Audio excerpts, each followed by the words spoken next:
Support the Amigos podcast and keep the Amiga goodness flowing for just $1 a month. Visit our page at patreon.com/AmigosPodcast.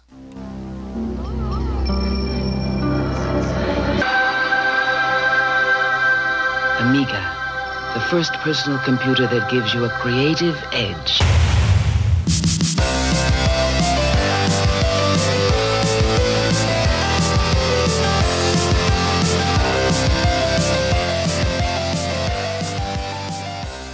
Hi everybody, welcome to Amigos. I'm John. And I'm Aaron. And today we're going to be talking about Out to Lunch. It's the old Dave Coulier bit. Out to Lunch. I don't know who that is.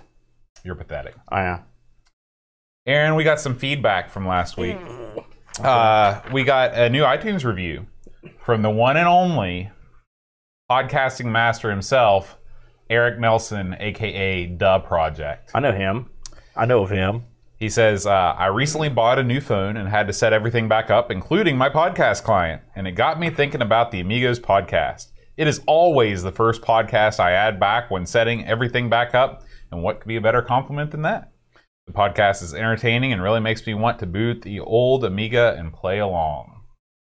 That's our job. Thank you. No problem. No problem. Yeah. Oh, not you, goof. I'm talking to Eric. Oh. Jeez. Don't try to steal his glory. That's the worst. So it's always a good thing if you can leave us an iTunes review. We really appreciate it because it helps spread the show in a way that nothing else does, because the iTunes reviews database is such an aggregate from all of the podcatchers that use it. So it's an aggravate. It aggravates me that we've got to bow down to these goofy nuts over there because they're the goofs that run it. But thank you. Yeah. Well, we're getting kicked down for that. So we also got an email from 10-Minute Amiga Retrocast. Oh, yes. He says, great episode as always, guys, but we were talking about food-based games last week. Yeah. We forgot Tapper as a food-based game. Do you consider Tapper to be a food-based game? Well, it's drink food. If you think it is, then yes. I'm sure we forgot a ton of stuff, to be honest with you. I mean, let's think about it. There's a ton of food games. But Tapper, I will include because it's a good game. I like Tapper, and I like root beer Tapper. Either one. I go either way because I like root beer. Me too. And I don't like regular beer for the most part. So you ever played the arcade version with all the actual nozzle and stuff? I have. I've played it one time. It's awesome. Yeah, it's so much more fun that way. Yeah. You feel like a big deal. I mean, I love Tapper in any form, but yeah, and those cabs go for money. They're beautiful. Yeah. And they've got I like the ones that even have the little brass bar rail. Yeah. Yep, that's right. I love those. It's gorgeous. Simon Lech left us a message on YouTube. He says, love your videos. Full disclosure. Bleeping loathe the singing. Seriously, why? It hurts my internal organs, including my ovaries, and I am male. Please stop. Cheers, Simon. Well, do you have a response to that? Simon, because of you, I'm never going to sing again. Oh, no. God. Where's this guy live? I got to send him a dozen roses. Well, you know that's a lie. And a thank you note. I'm singing immediately. I'm going to sing more. Right now! Oh, man. Please. Let's wait till the end of the show. Jonas O'Brien from O'Brien's Retro and Vintage. The one and only. Writes in. He says, how are you guys? Still love your show, and it's great to see the success you're having. I can remember the first episodes, and now you are nearing 200. Wow. Time flies for sure. Yeah, we sure are. Oh, man. He says, we should try out this game called Mad TV. Yes. I think I talked to him years ago about that. Mm-hmm. And it was because at the time, I think we were, at the time we weren't sure there was an English version, but there is. Right. Yeah. Do you remember this? I remember. Yeah, I remember. Mm-hmm. Yeah. And he even sent me an English manual because on Hall of Light there was only a German manual, so he scared up an English version. So it sounds like our kind of game too. Yeah. You run a TV station, lots of wacky antics ensue. So. And O'Brien's, it's funny as we go to these games this month in our Thanksgiving thing, and O'Brien's, a huge chunk of these are from him. Yeah, and we gave a lot of the stuff he sent away as giveaways because he was. O'Brien's Retro Vintage has been very generous to the show over the years and just sent us oodles of box games and cassettes, sealed stuff. Yeah. I mean, so we really appreciate him. He's a good guy too, and his store's got all kinds of wacky stuff in it too. So Absolutely. I'd love to go there sometime. One day we will make the trip to Norway. Yeah, that'll be cool, man. So, Aaron, that is the end of the feedback section. Not too bad this time around. No. Plus the singing thing. That worked out good. I like that. So get on board, little children. It's time for the gamble train. Fire up the news machine, Aaron. Let's hear it. Okay. The news this week was sparse, if you will. But there were a couple big stories that we'll get into. Excuse me. Let's talk about Barbarian Plus. Okay. This game has been talked about and demoed forever, it seems like. Well, it's finally happened. They have released it, and it is available for free to download. That's a good price. Now, it's 6 discs. You can play it from the floppies. You can install it from the floppies, from the hard drive, and I think there's also a hard drive file version that you can download as well. So they got your bases covered. I actually played this in 2 forms this week. I tried the disc version and with the GoTech, and I also installed this on the hard drive. Oh, okay. But both worked fine. No problemo.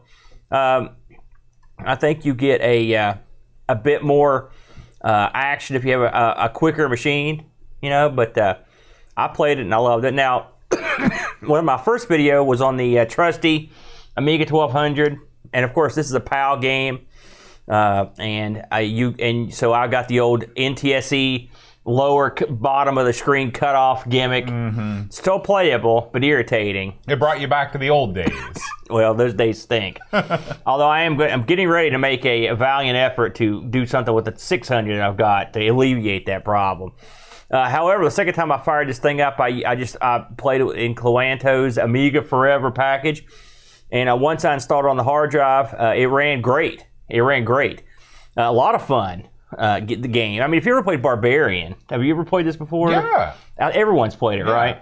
It's just a cool game. You're sword fighting, man. Right. And then if you're good enough, you can lop a sucker's head off. This is really, I mean, I don't know what year Barbarian came out. Had the Street Fighter II craze already hit by the time this came out? I don't know. We've never covered the Barbarians, have we? That's astounding to me. Yeah. Because there's a couple. I know 2, but not counting this one. But they did a great job on this. Sound, backgrounds, enemies. It's awesome. It's been since I played the original Barbarian. I honestly don't recall. It's funny, when I played the original, I don't really recall hardly any options. This one lets you pick a fighter. It lets you pick the color of the fighter, what they're wearing, to a certain degree. It also lets you pick, there's like a girl fighter, there's a weird monster. It's all kinds of crazy stuff in it. Of course, it's just everything about it's good music. It's a good game. A great 2-player game as well. So if you're into this sort of fighting game, plus the price is right, you got to give the guys credit for doing the work they did, because they worked on this for a while and released it for nothing. So kudos to them, And it's just, and this thing's gotten a lot of press this week. So it goes to show you. It's in the small pond, you can make a big splash if you're one of the people that release some real quality stuff. Just like Worthy was the same, very similar. Right. Worthy was a really good release. It got a lot of praise, and it's a great game as well. So there's something happening on the Amiga. Hopefully the ball keep rolling. And this is free if you didn't know. Check it out. Yeah, it's very good. And anyway, if you want to watch me play it, there's 2 videos up, one NTSC, one PAL. And some people, I've heard different people talk about. In fact, I got the strangest note today. I don't know if you saw it, because I deleted it because it was so stupid. And I never delete anything. But this guy, he got on the video for Barbarian, the one he did on the emulator, and he said, "This video is a fraud." I was like, he's like, he goes, "It's a good fraud," or something like that. But this is a complete fraudulent video. This game doesn't run like this. And I typed out a message like, I couldn't fraudulently present a game if I wanted to. My best day. Now everybody's going to be leaving weird messages, because it's the first message you've ever read on the air from anybody on YouTube. Well, it's just, don't you find that strange? I wouldn't have deleted it. So my guess is, and then he had another video. He goes, "Go here," and it was a video, and I didn't click it. Maybe it's a spam. It could be a spam. But the fact that somebody's like, this video is a fraud, like it's a JFK's assassination. I've written into somewhere. So anyway, I thought that was wacky. So Barbarian Plus, give her a shot. All right, moving on down the pike here. We're gonna skip that. Let's talk about a couple of Dreamcatcher's offerings this week. The DK man has been up to his usual tricks. Let's go with now this one. This literally popped at the 11th hour. I saw this right before I came in today. Yes, I wouldn't bring too much of this one, Bo. Oh, okay. This one might be a little bit blue. Dreamcatcher works a lot blue in this one. As he looks at a compilation, and the name of the compilation, Unexpected Amiga Game Nudity. Oh. And there's quite a bit of nudity in a lot of Amiga games. Well, there's quite a bit of teenage boys playing these games. So that's right. Some of us the other shall follow. Some of us that never stopped being a teenage boy. So this is a Dreamcatcher video.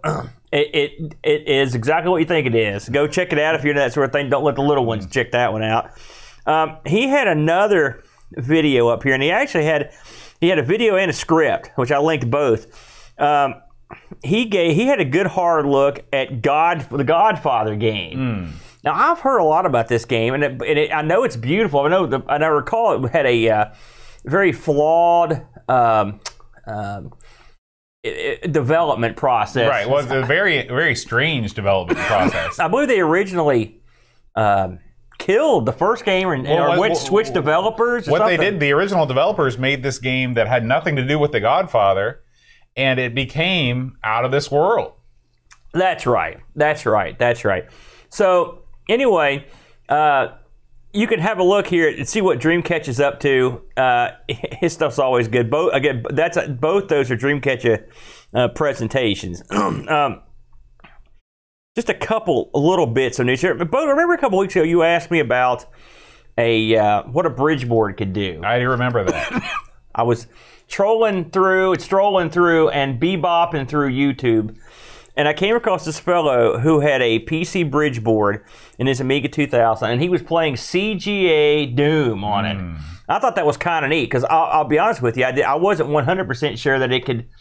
I knew it could play CGA games, but I didn't like CGA, and so I didn't care.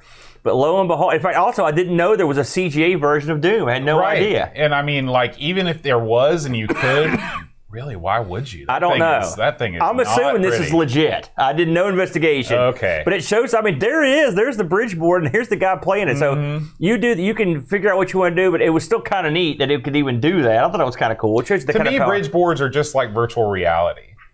You put one of these things in your machine, you're like, look what it can do. Isn't it cool? And then everybody comes to your house and says, yeah, that's kind of neat. And then eventually you get bored and you take it out. It's not like that. And I'll tell you why. Like because you can do work with them. I mean, you were doing lots of work with your bridge board? My bridge board wasn't of the quality of that one. But I mean, yeah, you could. I did it for file stuff, like I said, and some editing stuff. It did a good job. Something you're not thinking about. One thing you could do with it, format discs. You don't think about that stuff because nowadays no one thinks about that. But on the Amiga, you could format discs and do something else. On a PC, though, you could do anything else. So you could use it to format your discs. Hey, I know it sounds lame, but it's true. So, but yeah, I thought that was kind of neat. He was playing Doom on his CGA thing. One proper bit of news here. I think we may have mentioned this, but I finally actually got to see what the heck this was. And it got mentioned in Discord, too. There's a new accelerator coming out for a team out of Poland. Those guys over there, they know what they're doing. They are masters of the Yes, they are. And so it's the Warp 1260 accelerator card for the Amiga 1200. This puppy's gorgeous, for starters. Looks very nice. And it's what it is, it's going in a different direction. This is a 060 that you can plug into your 1200. Wow. Oh, yeah. So that's what was in the 4000, right? Well, the 06, I think it depends on them. I'm not sure exactly sure. No, I don't think, no. I think the 40 was in there, but I don't know. I mean, you could get a 60, I think. I don't know. I never had a 4000 long enough to know that stuff. This thing's going to have memory expansion. It's got an audio interface of some sort, which I'm not sure. We were talking about that in Discord. I'm not 100% sure what that is. It's going to have, like I said, memory upgrade, but an 060. So, could be nice. There's no price point. There's no distribution. I don't know anything else about it. It was just announced. So that came over. I pulled that off Amitopia. I saw it a couple places. Hey, I wouldn't mind having an 060. Yeah, man. Now, let me ask you. This is just for fun, and I know you don't really have a dog in the hunt here. What would you personally vote of car? What would you prefer? Would you prefer, let's say, an Amiga 1200 with a vampire card, all right, with the FPGA, or an Amiga 1200 with a 060 in it? Oh, definitely the 060. Right, no question about it. Really? Yeah. And why do you say that? Because of the same thing we talk about every week. You know, the vampire allows you to hook this thing. I mean, like, one of the main reasons it's cool is that, aside from the astronomical performance increase, it also gives you HDMI out. But to me... Yeah. And this may give you some sort of video, I don't know. To me, at this point in my life, if I want to play, like, actual hardware, I want to play actual hardware. Mm-hmm. And so I want to be playing that includes processors that were never, ever made or meant to be in the Amiga, though? Because it's sort of the same thing, isn't it? Again, you're not sure if the 060 ever was in an Amiga. I'm not. I don't think it was. I don't think it ever shipped with one in it. And I don't know if there was I don't know. Well, you're giving me a choice between two things. Okay, I'm just wondering if is there a line there? Yeah. I'm not trying to tussle with you here. I'm saying, is there a line that separates? Let's just for fun, let's say the 60 never appeared in an Amiga 1200 accelerator, right? It couldn't be done. Okay, if all I had was the 1200, and I had a dedicated computer space where I could set it up with the monitor and everything like that, I'd go with the accelerator, just because it seems like, in my mind, for whatever that's worth, it's more authentic. See, that I feel the same way. Mm-hmm. I don't know why. And the more I thought about it, this whole thing is really it really messes with your mind a little bit, the controversial part, because it really, if none of this stuff was meant to go in there, then what are we fighting about? You know, basically. Right. It seems like because there were accelerator cards that were manufactured for the Amiga during the life of the Amiga, that seems like it's more legit. And the thing is, the only reason why I would ever want any kind of acceleration at all in my Amiga is if it made certain games run better. Because that is sort of the bottom line. I could play, with the exception of the NTSC PAL thing, mm-hmm. I can play most everything perfectly right now. And so if that's the case, I would not want to upgrade my Amiga at all. You just sell the accelerator, take the money, and go buy something else. Exactly. I like it. I like your reasoning. Let's just touch just a couple site updates this week, or new stuff that we released, and we released a bunch of stuff. We mentioned the Barbarian stuff. The Boatster here went to a slew of ZX Spectrum games this week, including Star Farce. Horrible name. Yes. I watched you play Star Farce. It's kind of a horrible game. Daley Thompson Super Test. That looked okay. This thing is the most intense joystick waggling experience I've ever had in my life. I thought you were going to die a couple times during this. I mean, and the games are interesting too, because it's not your normal track and field style. No, there wasn't one like Tug of War was one. Right. And I watched you play one. I skipped. And you were still doing it. I thought, my God. The Tug of War is just endless. And I could see you slowly giving up. Yeah, it's like, I'm done with that. Yeah. So that looked good. And I believe you also played some mysterious chess game. Yeah, I played a chess game that came with, it was part of this Spectrum multi-pack of games. Yeah. I realized this doing research on it. O'Brien sent us all of these games that were in this pack. Oh. And so, and the reason why we're doing this, of course, is during it's Thanksgiving season. It's a time to give thanks. We are playing all of the games that people have sent us over the years. And so you can look forward to, in the coming weeks, me playing a slew of edutainment titles and the computer cookbook. I saw that queued up. I can't wait to see that. Let's see. Do we have anything else? Well, yes. Me and the Brent were back this week. And we were playing, I'm looking at one right now, setting up on your mantle over there, the old Macintosh. Never more have I wanted to make an appearance on ARG Presents. You should have came on over. I know. I learned a lot about the Mac from doing the research on that. And I'll tell you one thing. I learned that the Mac had some awesome freaking graphics. Yeah. The graphics for Dark Castle were... holy smokes, they were so far off the charts, I still can't believe it. It blew my freaking mind. The control of Dark Castle also blew my mind. We had a commenter that said, like, what are you talking about? Those are standard controls. And he's right. You know, using the keyboard. But that much said, man, that's a tough game. That's rock hard. Absolutely. And the game Brent picked was hard too. But we had a good time. And I think this week, I don't think I know, Boat. We're going to be playing games we're going to be playing mid-90s DOS games this time around.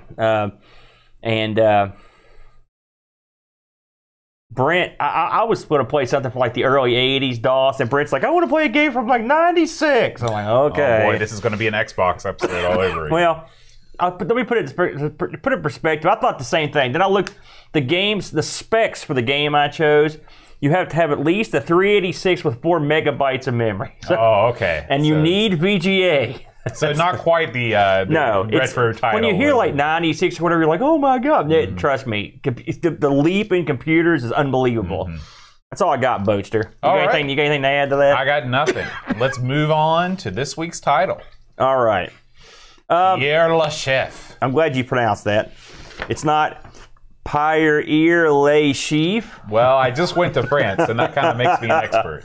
Pierre le Chef is out to lunch, or I'm just going to call it out to lunch. I think that's a good way to go. This came out on the Amiga. See what I did there? In 1994. You had 2 different versions of this, but they were sort of the same. You had the AGA version and the CD32 version. Not an uncommon thing at this time in the Amiga's life. As far as I can tell, I'll play the AGA version, like I usually do. As far as I can tell, the only difference between the two is the CD32 version had CD sound, was it Red Book Audio or whatever? Well, I don't know that one of those things automatically means the other thing. Well, no, I looked it up, and it definitely had different sound. Okay. I do know that. So there you go. So this was now here's something else I found interesting. This was published by Mindscape. Now Mindscape, it's amazing how many good titles they did for the Amiga. You don't even think about them that much. Just off the top of my head, they did the 4D sports games, 4D boxing, which we've never covered those. But you've played them before, never. Right? You've never played any of those? No. They did Alfred Chicken, Battletoads, Captain Planet. They did Degeneration. They did Dark Castle on the Amiga. They did the Deja Vu games. So they did a lot of good games. I think they did Moonstone, too. The developer on this, a couple places had Mindscape listed as the developer, and a couple places just had like, don't know. I looked over the guys that worked on this, and it said the concept guy was a guy named Steve Lenny. He was the guy that did, he was behind Degeneration, Nightmare, and Moonstone. So this guy had a pretty good pedigree. And I looked, and all the people that worked on this, almost all of them had done a ton of Mindscape stuff. So I'm assuming that this was developed in-house, but I don't want to say for sure, because I don't know with 100% certainty. This was not originally released on the Amiga. This was actually ported over from, of all places, the Super Nintendo. The Super Nintendo. See, that's not what I read. Oh, yeah? I read that this was a port from the Game Boy game. Okay, well, I mean, I guess what I'm saying is this did not originally appear on the Super Nintendo, or on the Amiga. Yeah, it may have been ported over from the Game Boy, but it appeared originally, it was on the Super Nintendo. And actually, amazingly, this did have a Game Boy port. Now, something else I had trouble finding was that Game Boy version must be exceptionally rare. Because I had a lot of trouble finding much information out about the Game Boy version. It was only released in the EU. Really, and so your sources tell you that that's where they derived the port. Because I did notice, I looked at the Super Nintendo version of this, and it is not that similar at all. Right, almost like it's a different set of code behind it. Well, for starters, it starts differently, different levels. I will say the Super Nintendo version, in my opinion, it looks far better. It sounds great too, and it looks more polished than this version. So if you're telling me that this came over from the Game Boy, that wouldn't surprise me as much. Yeah, so that probably, again, let's go with that. What do you do in this game? Well, you play as Pierre le Chef, and you're basically the ingredients for your food. It's almost like a reverse Burger Time. Burger Time, the ingredients for food is trying to eat the chef. Right? In this, the ingredients for food is fleeing, and the chef has to go get the food. Right. Now, how do you do that? Well, the first thing you do is pick up your trusty net, or like, I don't know if it's hard to tell. It's a butterfly net, or it looks like it's a big old, like a fishing net, doesn't it? And he'll net the food, and then he'll carry it around until it's time to dump the food off. Your other weapon of choice is variable. You can get like a can. There's like a bit where you breathe fire. I think you get like Tabasco sauce or something like that, and you could breathe. You didn't see that part where you breathe the fire? I played every level in this game, and I didn't see any of that stuff. Yeah, the different collectibles. I'm trying to think what the third one was. There was another one. Anyway, you have these different collectibles at your disposal, and the fire breathing is probably my least favorite because of the distance. You have to be kind of short, and you can also sort of jump on the food. The only thing I ever saw was just the flour. Flinting the flour. That's the other one, the flour. Yeah. So this game supports a 2-button stick, which is good. I'm going to assume that's they put that in there specifically because they were releasing this on the 1200 and the CD32. And the funny thing about it is, here you've got 2 buttons, and neither one of them jump. so right away, I'm not as bad as you when it comes to being irritated by up for jump. And I appreciate the fact that this game gives you 2 buttons. In this game, one button does the net, and the other button does whatever special item you've got. But not having a button for jump is... You really need a button for jump in this game. This game requires... Because as your chef goes through these levels, and they're sort of levels that stretch up vertically, and then they scroll slightly to the right and left. And you're good, but most of the time you're jumping up. And most of the levels... You can't, it's not like, it's not one of those games where you can just jump straight up and then you just land on the level above you. You've got to avoid that level. So it takes a certain amount of accuracy. Absolutely. To do that. And some of the levels aren't even, so a lot of them you can just barely jump up. And then some require, you'll find a spring occasionally or something that could bounce you up. And sometimes you just take a flying leap and hope for the best. That's right. And to have up for jump is, again, it's not something I normally complain about. But on this one, Boat, I guess I'm going to be the Boat. I didn't like it. What did you think of the control right out of the gate? Well, my cracked version of this actually, I guess, had 3-button control. Oh, lucky boy. And so I was able to use... I don't even know how that works. But I don't recall having to use up for jump. I was definitely I had to use up for jump every time. It was... I didn't think this game controlled poorly. This game suffers from a couple things that are endemic to Amiga platforming games. Should I go into it? Should I just kick it off, or do you want to give some more background? No, go ahead. We can always catch back up. I want to hear what you have to say. So this game is basically it works just like I think New Zealand Story is sort of similar in its level design, in that a lot of the levels are more vertically oriented than horizontally oriented. All the ones I tried were. Now you said you played every level. Did you use the codes? Yeah. That's what I did. And so, and this game has just a million stages per level. I think the game has got 8. Yeah. Okay. Just playing on my own, I was unable to get past the first 8 stages, and it really sucked because once I used the codes and saw what the rest of the game had to offer, the other stages are more beautiful than the first. Starting with this, I believe it's is it Switzerland or Sweden? It's Switzerland. I believe it's starting with that one was a poor choice. Yeah. Because you're instantly putting the player in a place where he's got to work with snow and ice. Right. And that does not help me. I mean, like I said, I watched the Nintendo version, and I was like, and that made so much more sense. The way I think they're starting in like Jamaica or whatever the Caribbean or whatever they called it. Yeah. And so that irritated me, but at the same time, it didn't irritate me that much because I had a code where I could jump across the levels.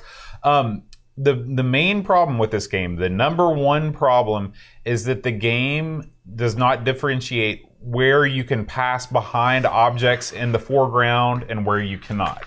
So take, for example, the level that we're looking at now, which is in ancient Greece. You've got all these pillars. And some of the pillars you can walk behind, and some of the pillars you can't. And it's very frustrating because there's no reason for it.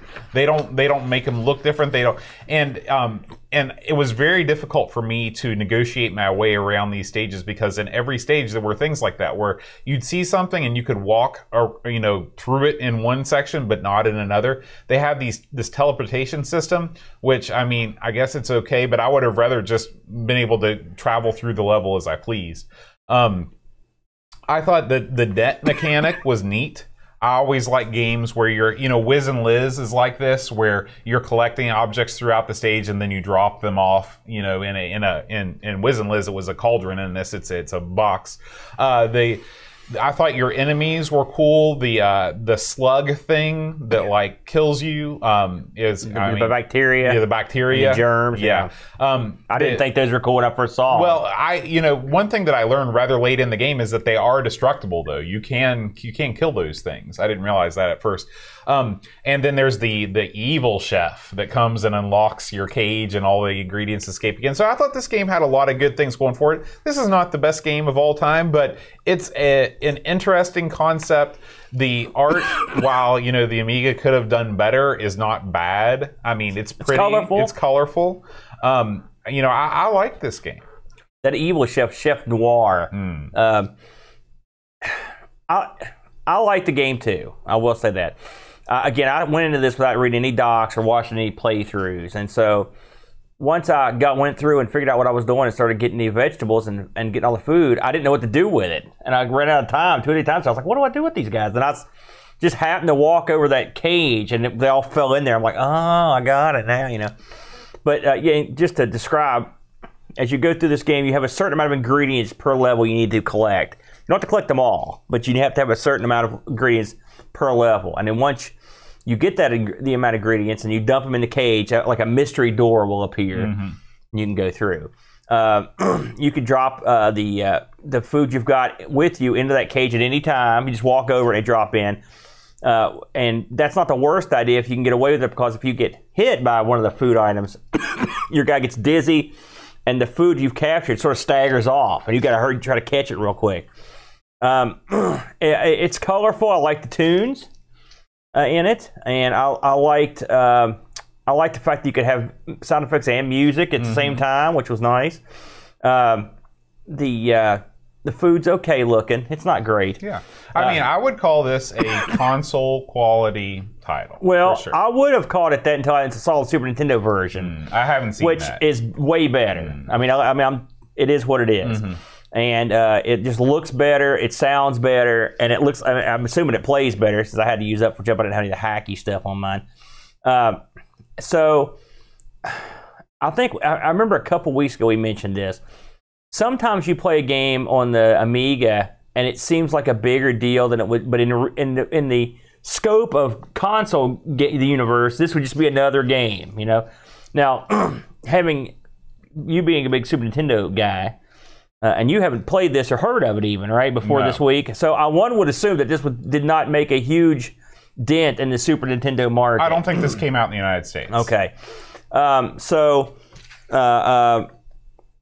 I don't know if, I think it did actually. I think I've got the information right here. Let me see here. It didn't. It came out on the Super Nintendo in North America in November of '93. So there you go. Oh, didn't know I had the docs right here, did you? But so since I'd never heard of it, I'm going to go on the assumption it wasn't a huge hit. Now, it may have been great. I don't know. But this is another one of those hundreds and hundreds of games on a console that just sort of shows up and is there. It's funny. I think that I'm pretty sure now that I watch it, it's funny because there are no playthroughs of this on YouTube, no extended playthroughs. You're right. What we're watching right now is the footage I recorded. Right. Which is hilarious because the people in the chat are ripping me apart, not knowing that it's me playing this. I was watching them say They're that. like, this guy sucks! I was saving it to the end of the review before I went, yeah, that's Bo playing. But I was using up for jump, because going through the doors can be very infuriating because you want to go in and the game doesn't register that, so you jump up the door to the next opens. level up. Yes. And so I was using up for jump. It didn't bother me. This is what happens when you play the game a week ago. Yeah. This game has some interesting elements that they add as you go through. A lot of them, actually, that I just got to touch, at various points, including stuff like, it's not like they reinvented the wheel, but you've got pieces of land that disintegrate underneath you. There's teleporters. There's birds and stuff that fly around you can get on top of. Stuff like that. There's bouncing springs and stuff like that. There's a lot of can we call them platforming tropes or whatever? I guess it's the best way to put it. I think that's a good way to put it. With the 2-button thing, what I would have basically liked to have seen happen is what I would have done is just made the net automatic and then just let you use up a button for jump. I don't see why the net. I don't know how you could do that. Why? Make the net automatic? Just have him touch them and he gets them. Oh, okay. So you're just running over them like Wizardless. Okay, right. That makes sense. Now, my strategy is a lot different than yours. I watched your playthrough as well. I always threw stuff and knocked and dizzied all the food before I went up on it because I was paranoid, so I'd always do it. And so, and as far as I could tell, you've got unlimited projectiles or if you eat the Tabasco, so you have unlimited fire breath or whatever. I would just let them fly. Now, there are some things positioned on the map that are real tough to get to. There's sort of like a little puzzle element to it, right? Oh, I'd say there's more than a little. The later stages are all... There were certain points where I just didn't... I think I'm at one right now in the playthrough where I didn't know how to proceed because I couldn't get up to the ingredients that I needed. Yeah, you're in China here, I believe. There's a lot of... sometimes you'll come across places that have extra men, but for example, I could think of one thing in particular where there's you have to jump from little tiny clops of dirt to get the extra man, and as you jump on them, the dirt disintegrates. Away, So you get basically 1, maybe 2 shots at it. Again, much easier with a proper button for jump than using up for jump. You talk about something I thought was strange in this is that you could jump on the stuff and you could net it. That's kind of weird to me. Why have both? I couldn't figure that out. It just seemed odd. When you jump on an enemy, you stun it, so it stops moving. But you've got the flower as well. Yeah, I don't think, to be honest with you, if I were making this game, I would just not have those special abilities at all and use that button for jump. Well, I can see that. The special ability, and maybe they play a bigger role at some point in the game. They're a big role. I used them all the time, but if you can jump on the stuff, I hit it with... And the arc, for example, the flower, when you throw it, it takes a tough arc, and you really have to kind of line your shots up. And what it required me to do was jump up and down a lot like an idiot, or jump off stuff. Having up for jump made it real tough lining up those flower shots because I had to get a perfect arc, and so it was tough. And I would often miss ledges. What Boat said I agree with, and some of the stuff you can go through, some of it you can't. It's the same thing with floors. Sometimes you can go up through a certain type of floor. I never could understand I don't understand how that worked. Yeah, all I want in the game is consistency especially with a platformer. You want things to react the same way all the time, and not being able to jump up through the bottom of a platform. Sometimes you can, and sometimes you can't. That's a real drag. Now we should mention that the enemy Chef Noir, he comes through and gets hold of your food and makes the food super evil, basically, and it comes after you. He's a little jerk. Now you can just get rid of him, but if you is that what he does? Yeah, I'm pretty sure that's not what he did to me. What did he do to you? He came down to the bottom of the screen where my bin was, and he unlocked the cage, and then all the vegetables just went away. My thing was he would touch the vegetables, and he would turn them evil. Maybe I just never saw that. I never saw him do that. I didn't see Noir ever go down to the. Are you sure you weren't screen. playing the Super Nintendo version this whole time? I don't have a Super Nintendo that has this on, and I play this on the Amiga. So yeah, I'm pretty good. Unless the Amiga has a Super Nintendo emulator, I'm in business. Thing. You can play 2 players, but it's not simultaneous. That's kind of a drag. That'd be kind of cool if you could do 2 at once. This would be a tough game to do with 2 players, though. It's so vertically based. Well, I know you said that last time when you were right then too. So there are several levels. There's Mexico, China, France. You've got Jamaica, which it's funny. I watched 2 different versions of the Jamaica, and neither one of them they were called Jamaica. One is called the West Indies, and one was called the Caribbean, I think. So I don't know. You got me. And you've got Greece, and then you start in Switzerland, which again I think is probably not the smartest move they ever made. How many games do you know that start on the snow level? I can only think of, right off the top of my head, I can think of one. That's not, don't say Cool Borders or something. Like James Pond? Okay, I'll give you that one. Okay, I wasn't even thinking about that one. I was thinking about X-Men on the Genesis does that at the very beginning. Yeah, I know. But I guess... where would you rank this, Boatster, in the pantheon? I mean, it does what it does pretty well, and it is an attractive game. Yeah. I mean, I think it looks pretty good. The little guy's cute. He's in terms of the pantheon of characters. This guy's nowhere near the bottom of some of the horrible bully cavemen and other crap. Yeah, I mean, he's fine. Fine. I like the concept of the food. Like you said, there's never really been a bad game about getting food. Pretty cool. So, I mean, do you like this? Do you not like? Would you play it again? Yeah, I'm kind of curious to check out the Super Nintendo version now. That I want to see what it looks like. I think that it's definitely a game that from its roots on the Game Boy, if that's true, it's a game that was ideally suited for that platform because it is that sort of a puzzle platformer, not too complicated thing. Am I going to go out and play this again right away? Probably not. To me, the game that is most like this is Wiz and Liz, and I like Wiz and Liz a whole lot more than this. Well, Wiz and Liz had a couple aspects that can't be beat. The the store and the spell making stuff. Plus, it's just that was another insufferably cute game. It was. I liked it. So it's been a while since we played that one, but I think I did like that one more than I did this one. This one's not bad though. And on the Amiga, if you take the consoles out of it, I mean, this is a perfectly serviceable. There's nothing wrong with it. I think it's fun. But again, I would rather have the button for jump. Yeah. And the thing is, I mean, right now in the chat, there's a big discussion going on about how Americans, complain about it all the time. But guess what? The Americans didn't invent it. It was the Japanese. And the reason why the Japanese invented it is because it's a more efficient way to play the games. What, up for jump? No, button for jump. Button for jump, yeah. Because it's a better way to control things because you have a lot more control when you have a button that does an action. When you're trying to move forward and jump at the same time. There's no way you can be as precise if you're moving forward and jumping at the same time with up for jump than without it.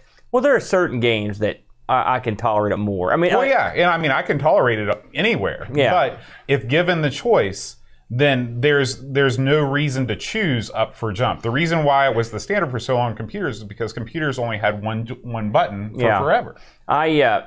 In most games it doesn't bother me, but when you get these games where there's a precise landing involved, again, I go back to the when that Earth is disappearing under you. I mean, you can imagine playing. Just flip it over. Play Mario World with up for jump. Right. You'd be dead a billion times. Yeah. You need that precise control that you get from the button. So I'm agreeing with you a lot today. I don't know what that means. So this game reviewed pretty well, Boatster. Amiga. Well, first of all, I should go right. I added one this week because I know you love it. So Lemon gives I always like when this happens. Lemon gives the AGA version of this a 7.96. Pretty high. They give the CD32 version 7.71. A little lower. Kind of weird. I went and found this on Obligement. Remember that, the magazine from France? Oh, yeah. That's right. I translated the article and read it. And the fellow that wrote it had a very similar thought to what we had. He gave it 6 out of 10. And then contemporary ratings of this back in the day gave it, Amiga Action gave it an 89, Amiga Dream gave it a 73, Amiga Format 88, Amiga Joker 76, Amiga Magazine 8 out of 10, Amiga Power 76. So you'll get the idea. The one gave it a 90. So mostly in the 80s. I'd say that's, That's where I'd put it. I'd put this in the 70s to the 80s. For a game of this type, there are a few examples that are better.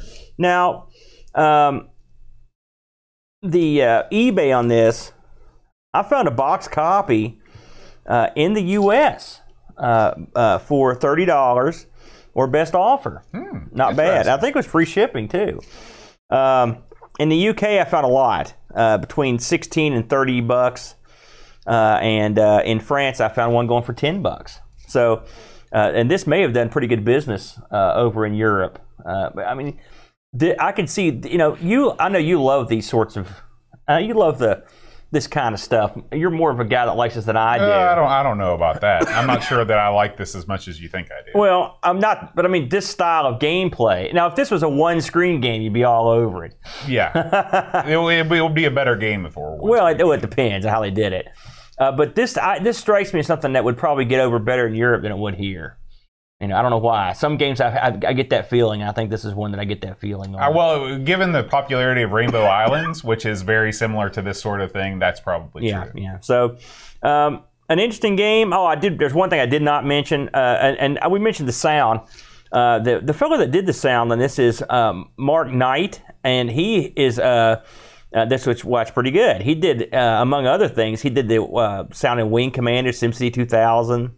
And Alfred Chicken, which we like to sound that too. So good sound. It's a good game. You know, I thought it was above middle of the road. Yeah. All right, Aaron. We have some winners from last week's Patreon song challenge. I know one guy that probably didn't enter. Oh yeah. Simon Letch, for whatever reason, decided not to throw his hat in the ring. So last week, do you remember the song? No. It was Yoda by Weird Al Yankovic. Yes. Well, now you're getting nasty. So thank you to Darren Coles, Duncan Stiles, Paul Harrington, Paul Kitching, both Pauls getting involved, Edvin Hellon, Jonas Rullo, Colin 419, Dell is Dreamy, and Chris Folds. Did any of them actually say Yoda? None of them said Yoda. Because I was going to be utterly appalled. I knew... And I love that song. But Yoda was the first for me. I knew Yoda for years before I knew Lola. I told Bo that the funny thing was when he sang that, I laughed because on the ARG Present show, we did pinball a couple weeks ago, and one of the pinball machines was Taxi, who had a character in it named Lola. And the character was named after that song because she was sort of Manny looking. So it was just almost timely when you picked that. As timely as yesterday's ARG Presents. So this week, Aaron, I've got a new song, and if you want to guess it, you can. Right. It's if you want to enter via email. You can send me an email. I'm eligible to enter? You're eligible and to you'll enter. give me a shout out? You must be present to win. Okay. Usually make you can send me an email at john@amigospodcast.com. And we're going to kick it off right now. Here we go. And we got a new Patreon this week, just today. So welcome, Daniel Williams, newest Amigos supporter. Thank you, man. Here we go. Maybe we need some hand claps. It could go anywhere from here. Daniel Williams, Robert Edgerton, Simon Rose, Joseph Harrison, Kyle Hetter, Rob O'Hara, Howard Nibbs, Matthew Larimore, Andy Craig, Shanzo, Darren Lomax, Colin 419, Bart Bitt, Roland Berg, Andrew Monks, Joe the Zombie, John Cook, Dan Ross, Leaf Kaland, Alan Kebab, Checo Dan, Levelord, John Marshall, Matthew Perro, Ricky DeRocha, Creepy Dead Boy, Figgy CTZ, The Slow, Norris, Stefan, Sorgord Mortensen, Evan Hilland, Melindo 75, Christopher Hassel, Ravi Abbott, Chris Foles, Dreamcatcher, Lauren Giroux, Grant Vebke, Brent Dowdy, Lane Denson, Adam Battersby, O'Brien's Retro Vintage, Gary Hucker C, Brian Jones, Paul Harrington, Duncan Stiles, Alan Kebab, Anthony Chavez, Taste from the Crypt, Josh Nan, Adam Bradley, Jonas Rullo, THT, Eric Nelson, Kevdalami, Humberstad, Daniel Bigston, Brutal Barracuda, Darren Coles, Jason Warren, Pixel Dawn, and Kjolbjorn Barman. Man. Throw out a song there at the end? No, I planned it that way from the beginning. Man, that was a travesty. Well, thank you. I always appreciate. What was that guy's name? Don Bluth. What? No, the emailer. Oh, I don't know. Don Bluth? Where'd you get that I at? thought you were talking about Don Bluth. I like Don Bluth, but no. That's why. I'm sure he'd be appalled by that song, too. Next week, Aaron, we're going to turn the dial to the right, all the way to the racing channel, all the way to Sky Sports. The racing channel? Yep. That's the channel I'm on all the time. I'm built for comfort. It's not indie speed. season. So we are going to play, chosen for us by the Amigos Game Selection Committee, Micro Pros Formula One Grand Prix Racing. I have some knowledge of this. I believe I played this on the old PC back in the day. Okay, yeah. F1. Is that what you said it was? Formula One? Formula One. Mhm. Formula One. All right, So man. just in case you were wondering, we do record this show live every Friday, except when we don't. But it's been pretty consistent for a while now. We're due. With the it'll stay holidays that coming, way. it's almost over. So you can hang out in the chat with all the folks. Duncan Styles is here, Necronom, Michael Ryan, Paul H. Henrik Anderson, Pixels at Dawn. Looks like maybe that's it. I guess there were some people hanging around later, but sometimes people tend to jump off right before the song starts. I don't know why that is. I think they want to grab their pencil so they can copy down the correct answer and submit it. Is that what it is? Why would you need a pencil? It's email. Hey man, you do your thing, I'll do mine. All right, Aaron, we will see you next week, folks. Until then, adios.